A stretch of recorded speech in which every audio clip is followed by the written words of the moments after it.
Bail మంజూరు చేస్తూ court పెట్టిన కండిషన్స్ ఇవే. పవన్, నారా లోకేష్ లపై అనుచిత వ్యాఖ్యల కేసు. పోసాని బెయిల్ మంజూరు చేసిన గుంటూరు కోర్టు. కేసు గురించి బహిరంగంగా మాట్లాడరాదన్న కోర్టు. సినీ నటుడు పోసాని కృష్ణ మురళికి గుంటూరు కోర్టు ఊరట కల్పించింది. డిప్యూటీ సీఎం పవన్ కళ్యాణ్, మంత్రి నారా లోకేష్ లపై అనుచిత వ్యాఖ్యలు చేసిన పోసానిపై ఏపీ సిఐడి నమోదు చేసిన కేసులో కోర్టు ఆయనకు షరతులతో కూడిన బెయిల్ మంజూరు చేసింది.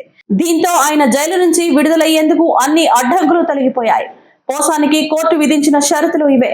2 లక్షల విలువతో 2 వ్యక్తులు పూచీకత్తు ఇవ్వాలి. జైలు నుంచి విడుదలైన తర్వాత దేశం విడిచి వెళ్లరాదు.